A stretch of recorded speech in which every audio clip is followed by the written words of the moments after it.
What's going on, everybody? Welcome back to the channel. If this is your first time joining me today, my name is Noah Cavanaugh and I'm a professional soccer player currently in Perth, Australia.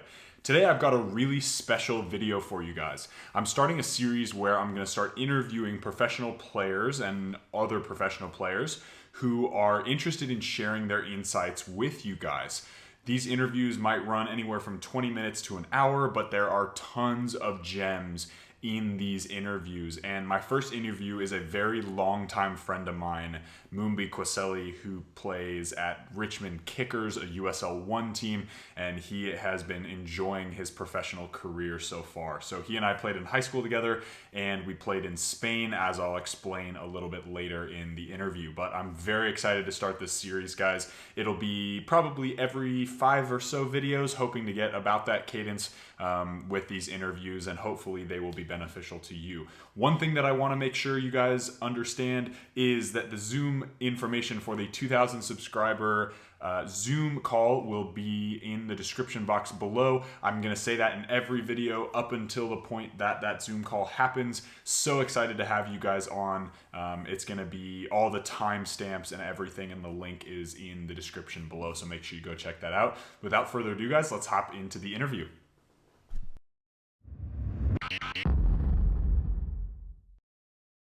All right, guys, thank you so much for joining today. I have a very close friend of mine, Mumbi, who's here, and we're going to talk a little bit about soccer. We're going to talk about professional football. We're going to talk about injuries, mindset, things like that. He's the first of many who I hope to have on the channel and get a good idea of what it's like to be a professional soccer player. So thank you for joining, Mumbi. I really appreciate it. Noah, thank you for having me. Yeah, so tell me and tell everybody kind of what your trajectory through soccer was, maybe what teams you played for. So just for kind of context, Mumbi and I played together we played together in high school, and then we played together after college in Spain for a team called Real Union de Irún, which was a very cool experience, really like eye-opening, and Yeah. had some really good times over there. So kind of give people the trajectory from like youth soccer all the way up until your professional life. Yeah, so grew up in Seattle and played for a couple teams here and there. As soon as I was in junior, senior year, looking at colleges was just, it was automatic. I knew that that was what I wanted to do. So I ended up going to Barry University in Miami, Florida. That was such a great experience for me in terms of soccer to start out and to kind of get my feet wet at what higher levels look like. I ended up coming home for a little bit and then moved on to Humboldt State University for 2 years. And that experience for me is what really pushed me to the pro level in terms of what it means to live like a pro. I was so much more in tune with my recovery process and with school and everything. I really dialed it in to make sure I could be the best student athlete I could be. So after Humboldt State, went on to Spain, and that's when the journey and craziness kind of started in terms of living in hostels and whatnot. I'm sure we're gonna get into that, but that's where the journey started. Went from Real Union B with Noah and that experience back home. Was at home for a few months working, not really sure what was gonna happen, and then ended up going out to Asia. Came back from Asia and then signed in the USL League One. So kind of been a little bit all over the world. So yeah. That's awesome. Yeah. So how was like what was the feeling like when you signed your first contract in the USL one? Uh, to be honest, the feeling was like finally. That was the Yeah. feeling. Yeah. Like man, finally, because I was in a place where I knew I wanted to be a professional, and I also knew I was good enough to be a professional somewhere in the world. Mhm. To be a professional, I think part of what that means is to be confident in your ability, to be almost borderline arrogant in terms of I think I'm good enough to play professionally and get paid somewhere in the world. Right? I didn't know where. It's funny. I actually had this piece of paper. I kept track of it. I have it somewhere. kind of locked away. But on that piece of paper were it was a list of countries, about 50, 60 countries that I had written emails to. I put a check next to each country once I was finished emailing every single professional team within their professional divisions. So if it was only two divisions, some countries where it was like you're a paid professional, I went two divisions. In some countries it was four divisions, so I went four divisions deep, right? I'm talking countries as far as Vietnam to I mean, I don't even, let's see, Malta, Yep. just some of the most random, Australia, right? Some of the most random places in the world that maybe some people haven't even heard of. Mm, Um, and trying to really find an opportunity, sitting there day after day, like, I believe that I'm worthy of an opportunity. Where it's going to come from, I don't know. And mm, so I just kept an open mindset in terms of, I'm willing to travel wherever. I'm willing to do the work at home, obviously training, take care of my body, and also work. When I was at home, specifically even after Spain, I'm doing 3, 4 coaching jobs at one time, trying to right. make sure I can save up money and be ready to fly anywhere, and I knew that that's what was going to carry me through.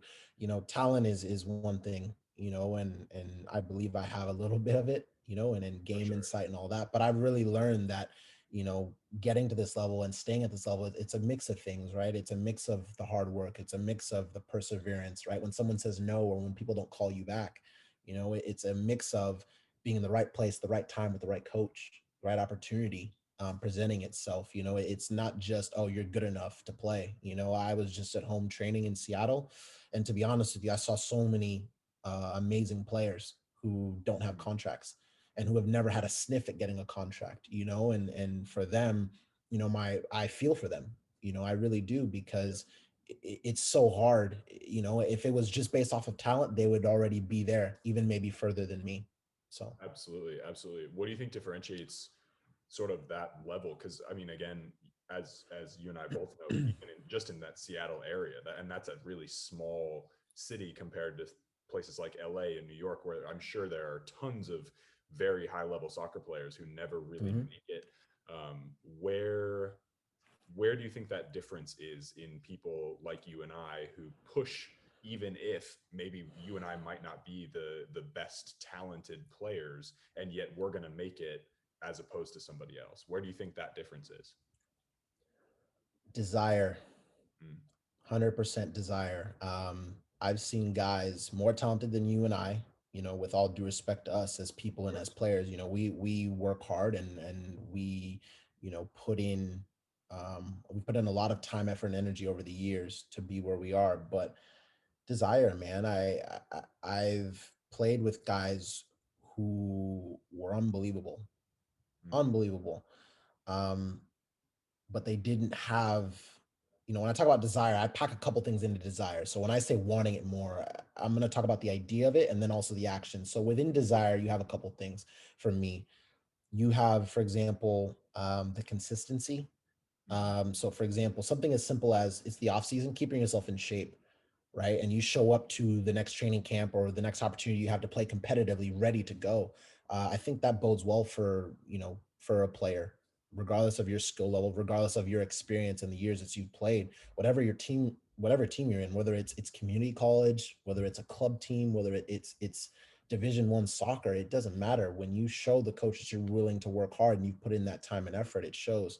Um, for me, that consistency. So if you're a guy who in the offseason you go home and you're not training every day or every other day, that it's really hard, I think to make it, because mm, I think that when an opportunity does come, there's going to be a guy less talented than you that's put in that time to train and take care of his body the right way. He eats well, right? He sleeps well. Everything about him is geared towards being a professional. mm, Um, that consistency is huge. So that fits under desire. I think resourcefulness goes mhm, under desire as well. Being willing to find solutions, whereas other people might be willing to find excuses. The number of times I've heard, oh, that coach just doesn't like me. Oh, politics. I've heard it a lot. And I can tell guys there were times that I didn't start or play the minutes that I wanted. There were times where I wasn't picked in certain teams. There were times where maybe I was put on the second team or the B team. There were times where I felt I played well and justified a starting spot or a spot in a team, and I didn't get it. And you have a choice from there. Are you going to quit, give in, or are you going to keep going? And that's something that I've really realized a lot of people lack, if anything, is that extra push. When things get difficult, are you willing to continue on? And that shows desire. How badly do you really want it? It sounds so cliche. um and it's funny because I'm not one for cliches, but it's so real that it's actually kind of scary, because at this professional level I've seen guys, you know who look as if they've been handed everything, drafted, MLS level, or overseas, and they come over, and you're playing with these guys. They're a human being. They make mistakes like you make mistakes. They Sure. dip in form. I mean, there's no perfect story.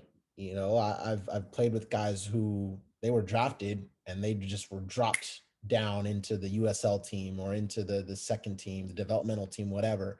Mm. you know um so are you going to keep going when you face adversity? That's a huge thing. Whatever the obstacle is for people, if for me, for example, at one point it was money. All right, I'm going to work 3 jobs. If it's I'm not fit enough, which guys are like, oh man, I just got to get fit. Like you run across guys in the park. No, dude, if only if I could get fit. Well, eat better. Come train every morning. And maybe you'll get there. So what resources are at your disposal in terms of training and maximizing that time? Man, I know you've done this where it's like you just show up to a field regardless of what time, regardless of the weather, and regardless of if anybody's with you, and you're training. You go to the beach, you're training. It's got to be something that you love to do. If you don't genuinely love it, that's another part of in that desire, is you love it that much, the passion you have.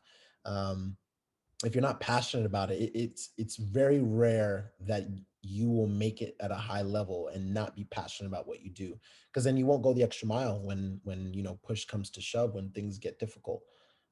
So there's a lot, man. There's a lot that goes under it, but desire is like the main word. So what are you willing to do? Like, how badly do you really want it? And then what are you prepared to do to get your dream?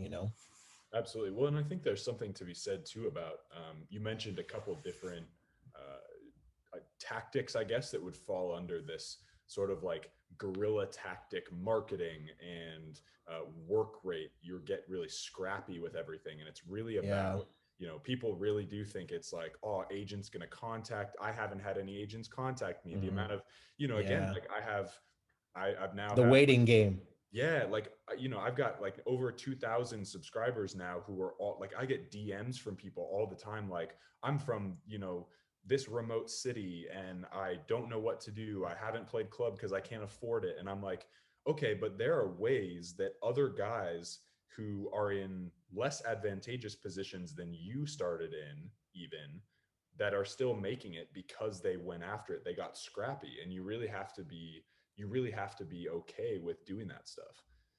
And I think that feeds Absolutely. right into that desire that you're talking about. Like, it really is this, I'll do anything, like what you're willing to do. So that's, yeah, that's awesome. And so you kind of live by this ethos. Um, I haven't arrived, which you've written about publicly, which is awesome. So tell people a little bit more about that and how that sort of fits into the your success as a footballer, your mindset, and the way that you have succeeded in all the areas that you have, both in and outside of football. Yeah, absolutely.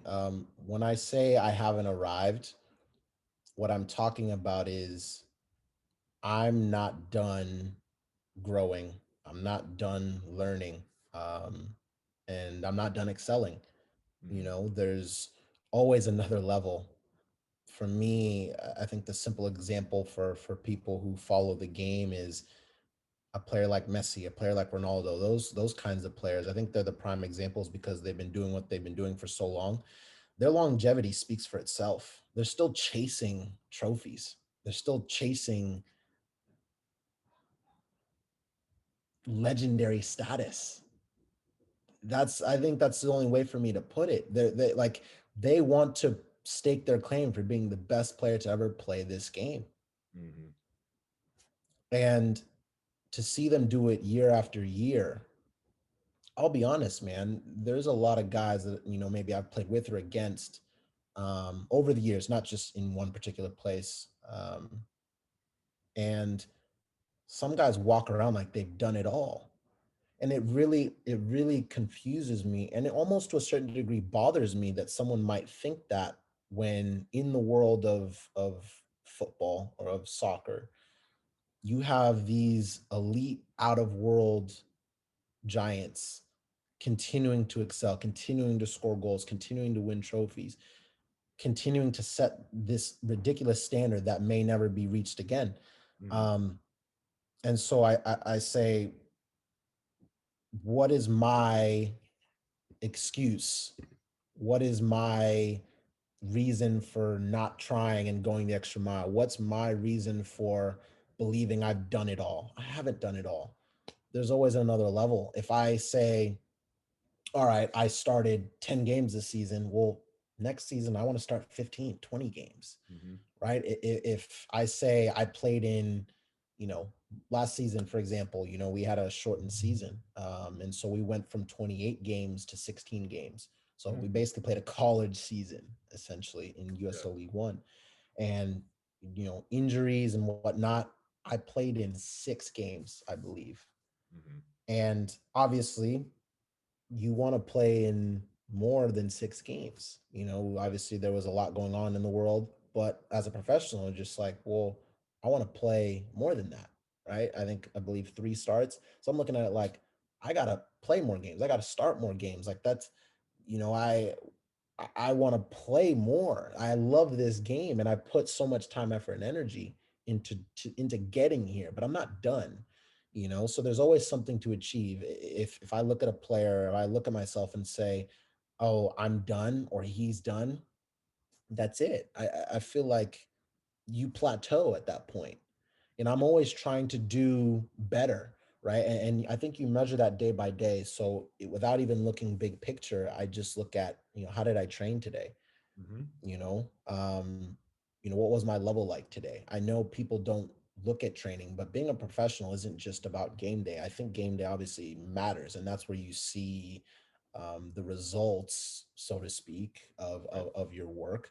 But every single day you show up, I mean, there's guys I've played with that never played a minute, and their attitude and the way they approach things is what I think determines a professional, or what I think determines a good teammate.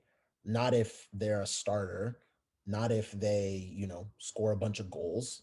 Mm-hmm. Not at all. Because I think you and I can both say that we've played with guys that were starters, or leading goal scorers that weren't good teammates, or they Absolutely. weren't good people in the locker room, and so I think what matters most is that you're working every single day to be better than you were yesterday.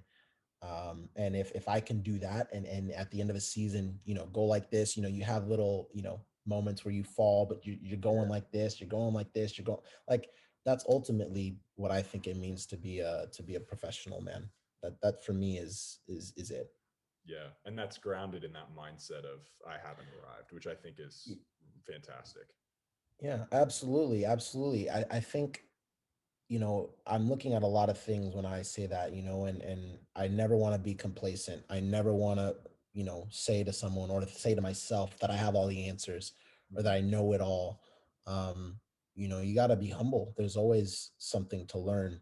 I think you can learn something in any situation. There are situations where I've struggled, situations that suck, and you have to look at it and say, what can I take from that though?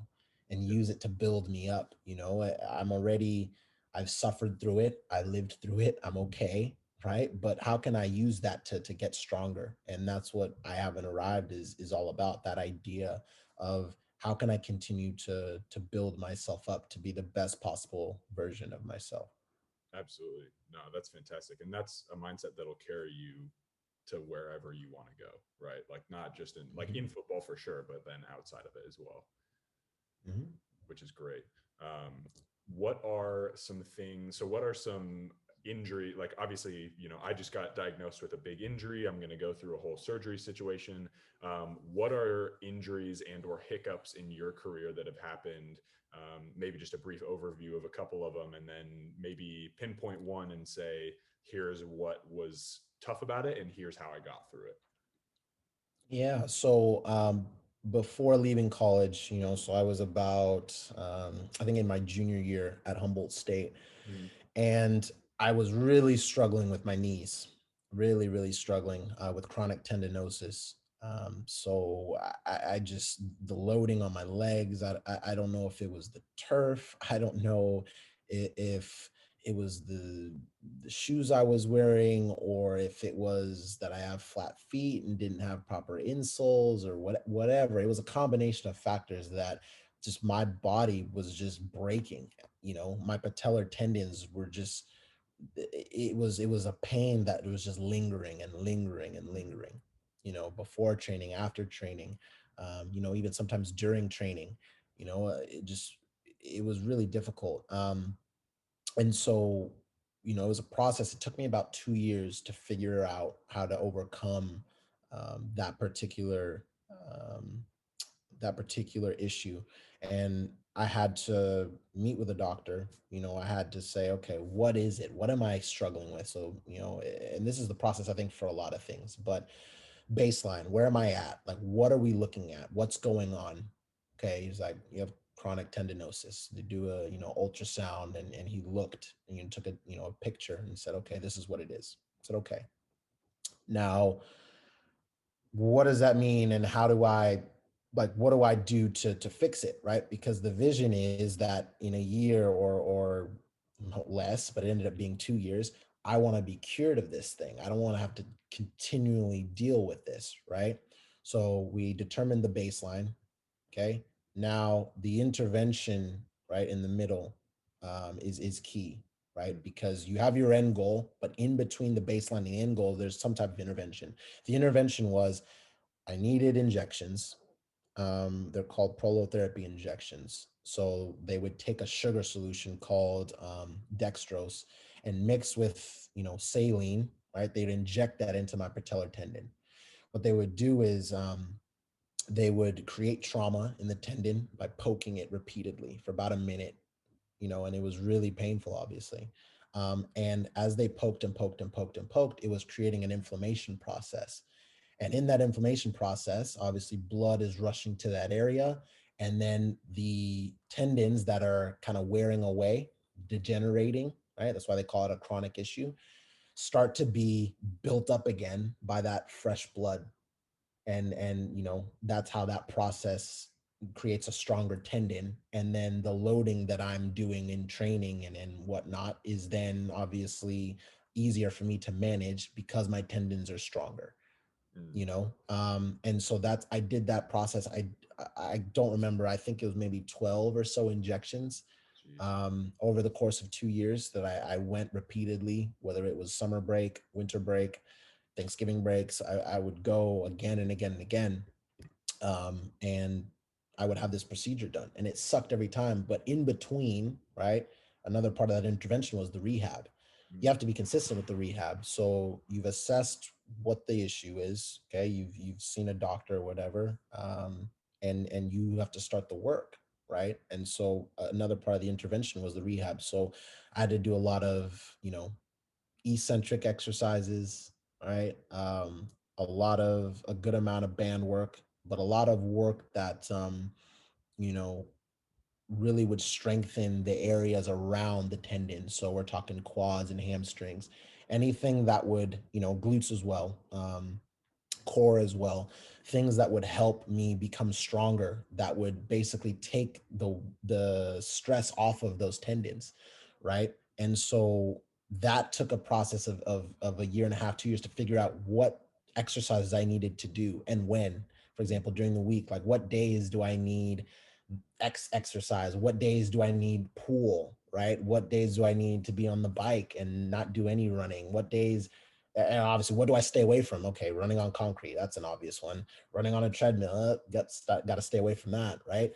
Insoles, I need insoles. So, okay, I got to invest in a pair of those. So it was a science and like coming together with the doctor to say, some days we just got in the office and we would talk for an hour Mm. just to have a conversation like we're having now. And you know I got smarter every time we had a conversation because I would read between visits to the doctor, and then I would be like, okay, like this works, this doesn't work, this works, this doesn't work. Then maybe I'd email the doctor and be, okay, I got this, and I did this, and I'm thinking this.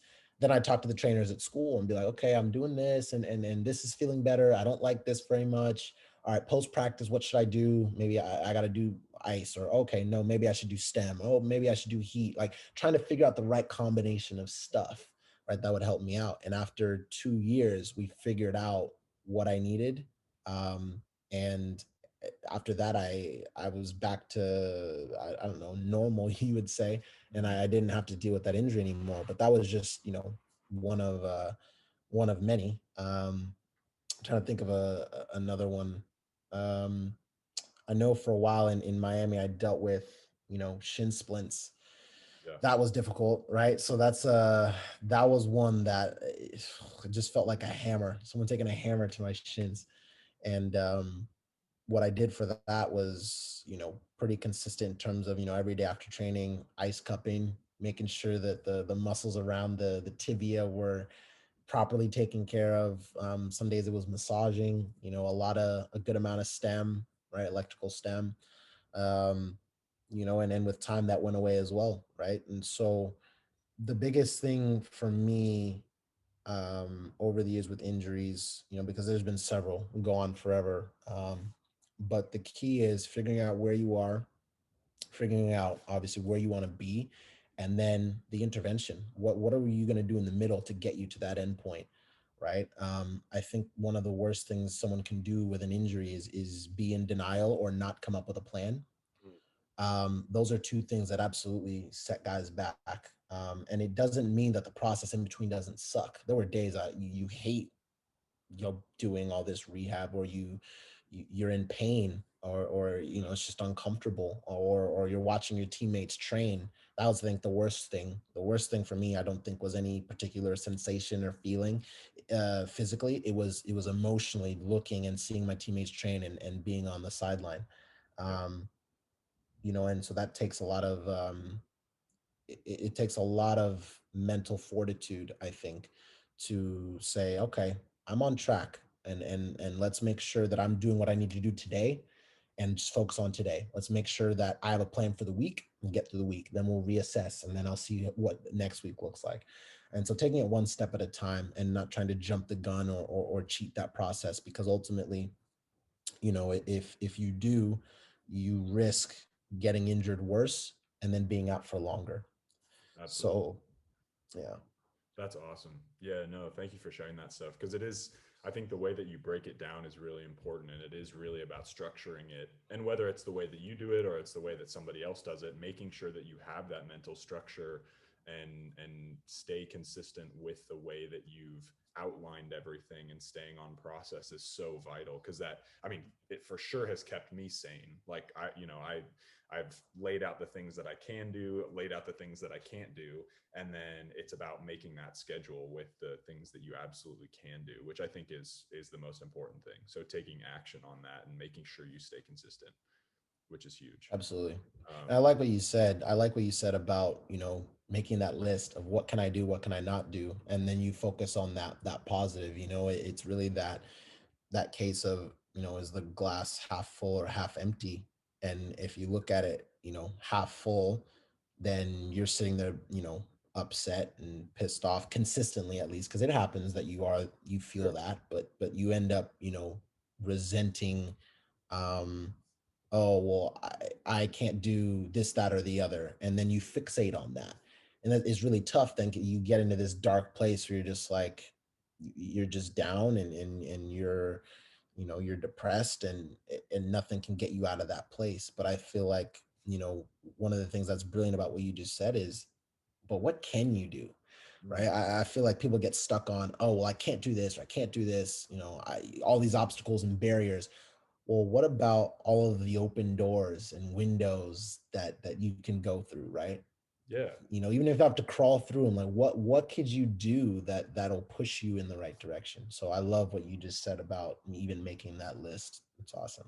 Yeah, well, and I think I definitely live by that is like sort of an abundance mindset, right? Like there's always something that you can be doing. And if you are absolutely you cannot exercise, you cannot touch a soccer ball, if you have some kind of injury that's going to prevent you from doing that, like market yourself, start creating a better highlight video, email coaches, like there's so many things that you can do. And focusing on Mhm. that is such a better allocation of energy than trying to say, because I do think, as you said, like that's a really dangerous cycle to fall into. And especially when you're on the negative end, which I think also sort of it it it predisposes you later to excuses like my coach doesn't like me, or Yeah. somebody else, the Yeah. politics, or Hmm. somebody else, like blame it on somebody else. And taking Hmm. and maybe this just all comes down to ownership, right? Maybe it all just comes down to, Yeah. look, this is on me to make sure that my career succeeds. Absolutely, absolutely. I love listening to podcasts. I love listening to interviews of players that been at the top level Yeah, of any sport, really. I've loved listening to Kobe over the years, and sure. after he was done playing, the insights that he had about the game and about business, I loved it. And I still love listening to new things that I haven't heard before from him. Recently, within the last year or two, I saw an interview of Robin Van Persie, Mhm. and maybe you've seen the same one, but just along the lines of what can you do, and taking accountability and ownership of your development, of your process, of your growth. And he was telling a story about his son, and just to sum it up, Robin Van Persie's son, right? Is playing for, I believe it was Feyenoord in Mhm. Holland, and there was a game where they played against Ajax, right? So one of the top academies in the world, and his son didn't play that game, right? And in the car ride back home, he's complaining and he's blaming his teammates and his coaches, and his dad just says, after he lets him kind of blow off that steam, he says, I hear a lot about other people, but what about you? What Mm. could you do? And what are you not doing? Let's start there, right? Don't point the finger at all these other people. And he says to him, some people might think, oh, how could you say that to a kid? He's just like, you sound like a loser. And for me, when I heard it, I didn't think it was harsh at all. I was just like, it was so right. And he's talking about the difference between a growth mindset and a fixed mindset is what he was Agreed. talking to his son about. Yep. And so if you want to just translate the verbiage there, a winning mindset and a losing mindset, That's it. you know are you finding solutions or are you finding excuses? Hmm. And that's what he was talking to his son about. Now, you know the 2 days, I think, after that game, they trained, and he's getting ready for the son's getting ready for training. And I think Van Persie tells his wife, I'm gonna take him today. I want to see what happens in Hmm. training, right? And he goes to training, and he says he sees this beast, like this kid is flying all over the place, and he's like, okay, now you get it. Hmm. Now you're on your way. And that's what it takes to be a top player. That's what it takes to be at the top level. That attitude, that resilience. And so I love that story. I love that interview, because it just shows you that nothing is given. You have to earn it. You have to take it. Hmm. And your attitude, the way you approach things, is 100% going to determine the trajectory of where you go. Not necessarily the exact destination, right? But at least the trajectory, for sure. For sure. Absolutely. So leaning sort of into some of the things that you do outside of football, you've got, I guess, a company called Elevate, an organization. Um, Say more about what Elevate is, why you started it, and what are some of the reasons why you enjoy doing it and keep doing it. Yeah. Elevate is a project, a personal project, a personal mission where I am 100% invested in guiding and empowering athletes to be the best versions of themselves. Mhm. Um, the reason I started it was because I've been a part of many different club structures or training environments, working with players over the years. And I've always had a vision of doing something on my own. Mhm. But I think one of the things that happens is I think you have to learn and see what other people are doing as well, because I think with time you say to yourself, oh, I can do something like that, but my way, and I have the quality to do it. I've done it in different places and been successful in the sense of not necessarily winning, but been successful in terms of making connections with people, making connections with kids, making connections with parents, Yep. staying in touch with them over the years, working with them in different environments, and you say to yourself, I can have an impact. And for me, that's what the coaching is all about. You're helping young people figure out who they are, Mm. on and off the field. And for me, that's a very beautiful thing. The best coaches I had weren't necessarily coaches who, knew everything there was to know about the game. No, I think the best coaches I had were the guys who said, I'm gonna teach you how to be a better person, and I'm gonna, help you grow as a young man. Like Yeah. I think those are the best coaches, at least in the developmental sense, because at the higher levels, if we're being honest, you and I both know that it's about winning at the pro level. Yep. But when we're talking about youth development, it's a completely different conversation. If you win, great. I mean, if you don't win, I think that it's really important that the players understand um, who they are as Mm. people and what they can become. And I'm not just talking about a professional soccer player. When I talk about what they can become, I'm talking about them being a better person and a Mm. person for others, right? That's what I 100% believe in my heart and in my mind.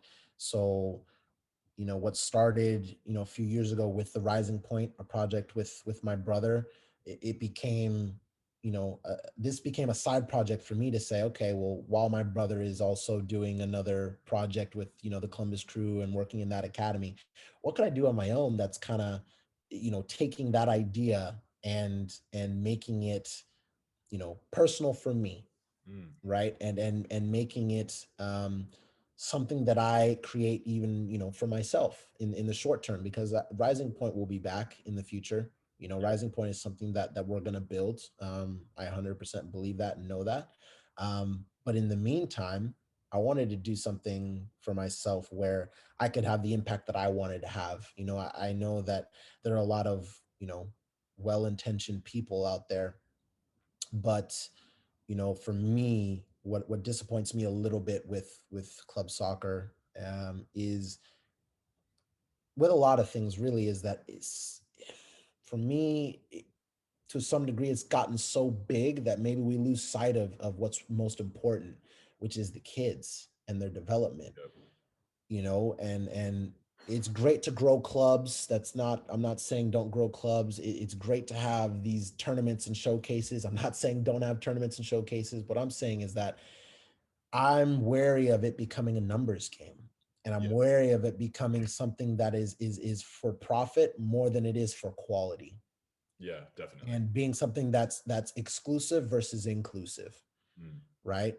When we have kids from inner cities, when we have kids from low income minority backgrounds who are so talented, who are so passionate about the game, but can't participate because of money, that's a problem for me. Mm-hmm. When I'm at a Starfire, when I'm at a big complex here in Virginia, Ucrop Park or River City, when I look across 10, 12, 15 fields, I don't see those kids, and I know they're out there, but Are they not out there because they don't want to be? I don't believe that. And I think that it would be incredibly wrong of anyone to think that. It comes down to resources. Mm, Who are we willing to include? Who are we willing to accept? And if it's less about the money, then I think you're going to see a lot more um, kids from different backgrounds, from different demographics, from different socioeconomic backgrounds involved in the game. mm, And so that for me is something so important. And so when I work with kids, I make sure they understand and know that I want to make a personal connection with them. I mm, not only want to help them become a better soccer player. That's obvious. The game is just that. It's a tool, it's a vehicle, but it's not the end all be all. I don't coach a kid conditionally to say, all right, let's make you a D1 soccer player. right. That's fantastic. That's great. Or let's I mean, I don't know if this is even advertised, but like, let's make you into a player that can help your team win a state championship. Yeah. Like, I don't care if a player wins a state championship. I don't care if they play Division 1 or not. You've talked about this before in blogs and in vlogs. Your experience in college at the D3 level was an amazing experience. And the fact that you played D3 it's like, why should someone look down on you because you played D3? There are a lot of D1 players that didn't go pro. You're a professional. You've been playing pro. So playing Division 3 or NAIA or D2 isn't a, or JC level isn't a, it's not inherently something that inhibits you or prohibits you from playing at a higher level if that's what you want to do, Right. right? And there's so many other upsides. If we talk about just education, for example, Yeah. if going through school and getting a degree is something you want to do, why would I judge someone, for going through a JC or a D3 or a community college, Right. right? They're trying, they're doing what they can with the resources they have, to do better for themselves. So those are the players I want to work with. I want to work with players who are hungry, who want Mm, to grow, who, you know, yeah, of course they want to achieve things, but they also have a bigger picture in mind, you mm, know, and that's what I try to help my players see. I was talking to a player today, and on our Zoom call, I told him, I noticed a couple times in this game analysis, I was doing a game analysis of him. So I'd taken notes and I was going over it with him.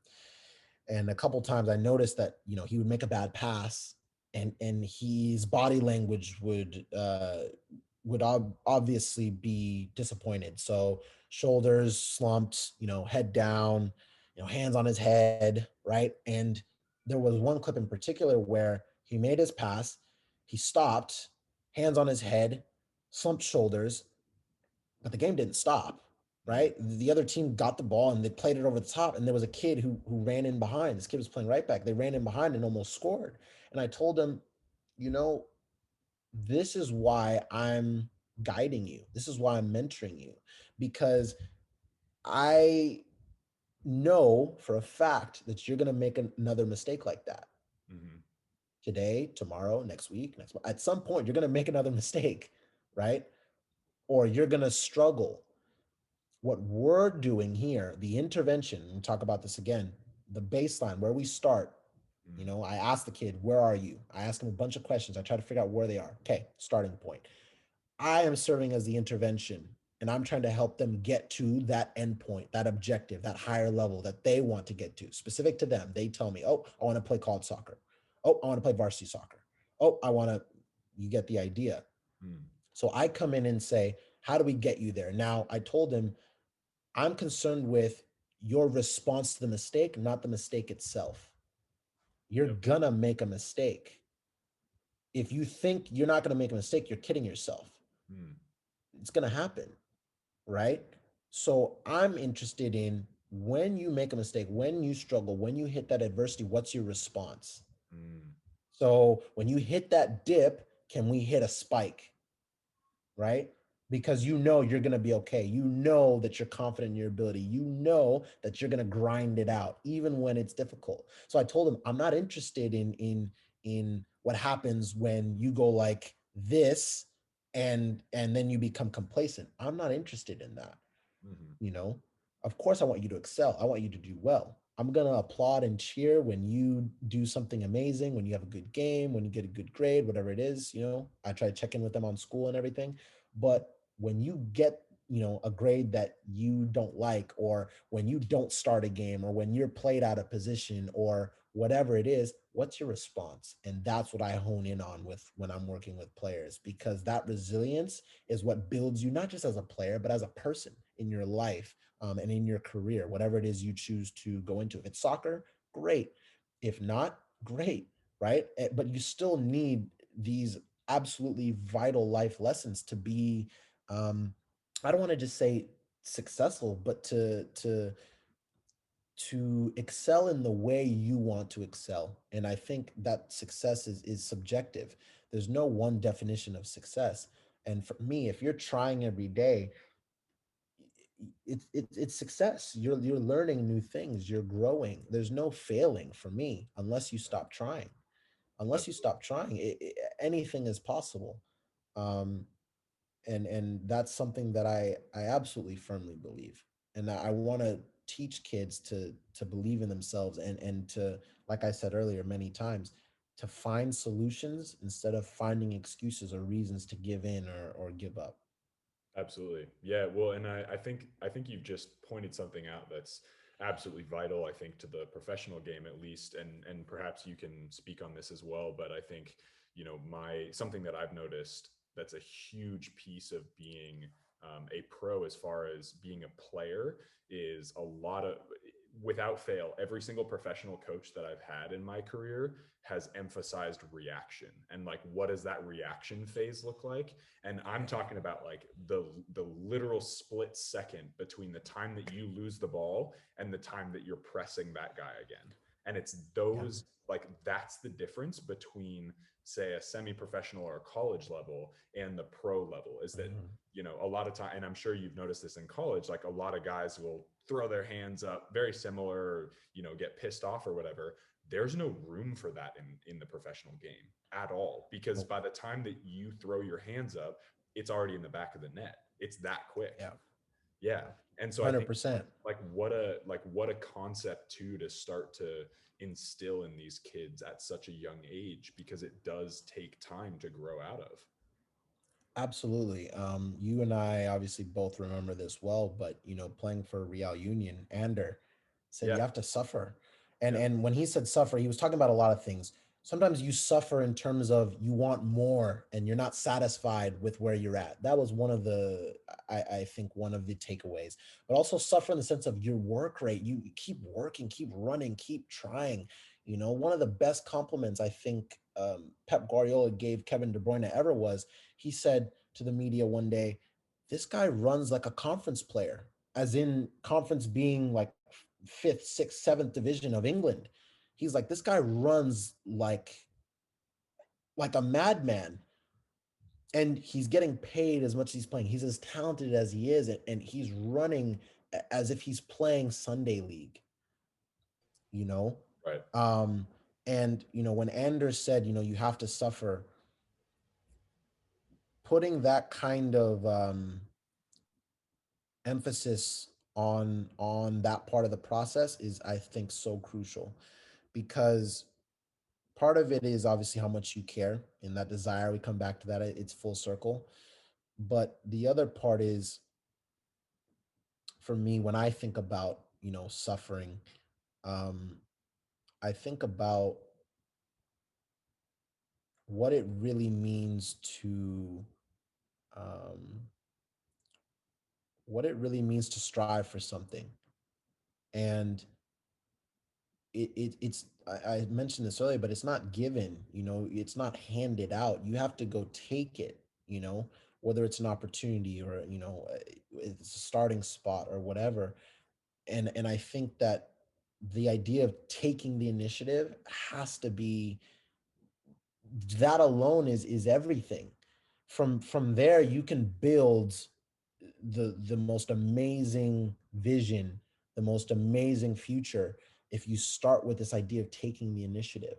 Like, I'm not going to wait for someone else, to tell me or to call me about something. I'm going to go do my own research. I'm going to go train at 6 a.m. in the morning. I'm going to go do that extra run, right? And so suffering is sometimes that process can be lonely, Mm. right? And I know that that hit home for me in Spain when Anders said that, because there was a while where I was suffering personally. I know you were there for a while, but after you left and other guys that we were with left, I, was back on my own, because before then I was on my own. I was in hostels. I didn't have a place to live. I barely had money.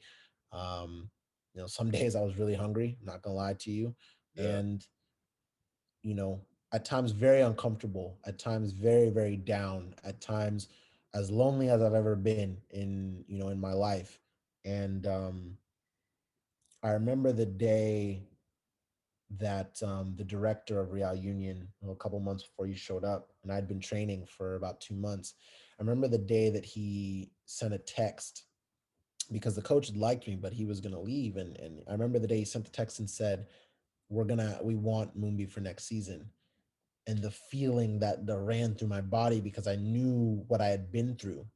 Mm. I knew that I had really suffered, man. I mean, I had, moved halfway across the world on my own, to a place where I didn't speak the language. I was learning the language, but I didn't speak fluently, and it was tough to get by. Didn't know the cultural customs.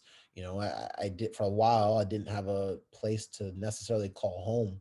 Mm. you know I didn't have my family, I didn't have my friends. And what for, at the end of the day. And if I'm honest and I tell you, I think um it was for me to grow Mm. as a person. For a while, I'll be honest, when you talk about suffering, part of that process was, I sat there thinking, oh, I got to get into this first team. That Mm. was another thing, talk about suffering. And I got to work as hard as I can to make sure I get into the first team, get in the first team. It became this obsession. And then, I'm suffering all this time, but the suffering was, it was, it was something that, if I'm honest, I didn't give myself enough credit Mm. for how much work I was actually doing. Mm-hmm. And I was trying as hard as I could, which is all that we can ever ask of ourselves. And one day it clicked. I woke up and I was just like, I've earned a spot in this team. I Mm. signed a contract with this club. I moved halfway across the world. I've been through everything I've been through that I just talked about. Um, I work all day and then I come train at night. I'm the first one in the gym, and I'm the last one to leave off the field. I'm starting on the weekends. I'm playing a lot of minutes on the weekend. I'm learning different positions. What did I have to be ashamed about? What did I have to be, um, you know, what did I have to be? I don't want to say unsatisfied with, because Mm. I feel like it's good to have a little bit of that unsatisfied feeling.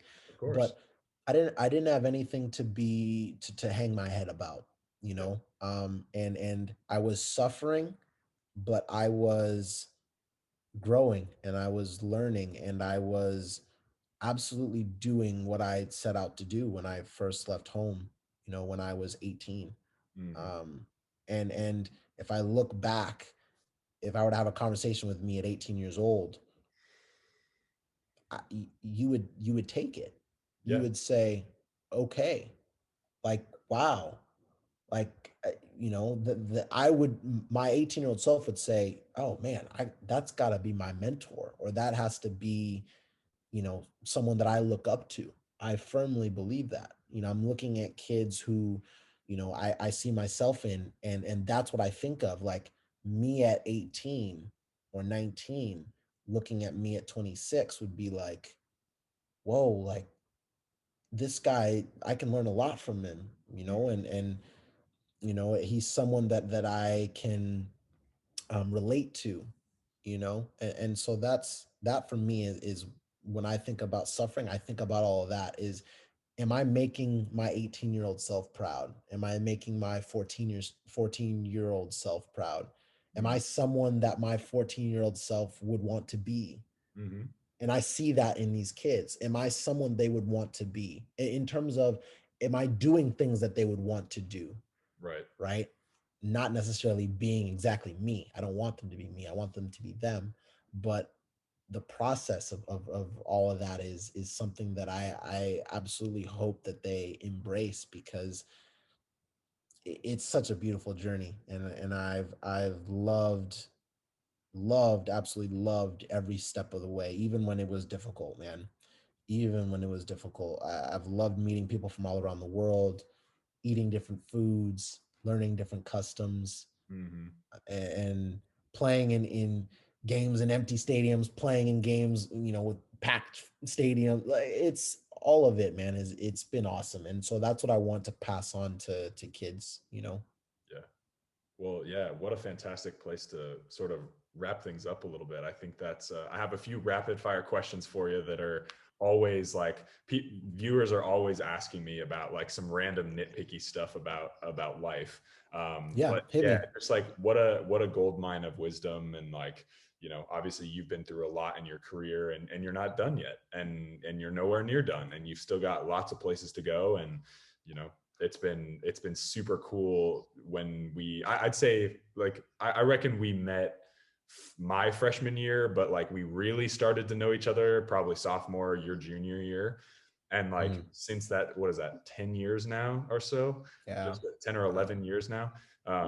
And just since that time, like sort of, I don't know, keeping each other accountable in a little way. Like I Mhm. always have enjoyed the conversations around mentality and around ethos and around the way that you structure your life to really succeed in this game, and the sacrifices that it takes, because it's a lot, being around family, friends, Mhm. girlfriends if you have them, boyfriends if you have them, like whatever it is, it's a lot.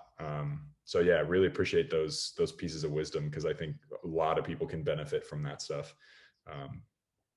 So yeah. So all right. So we'll hop into a couple like random rapid fire questions. Yep. Favorite player of all time?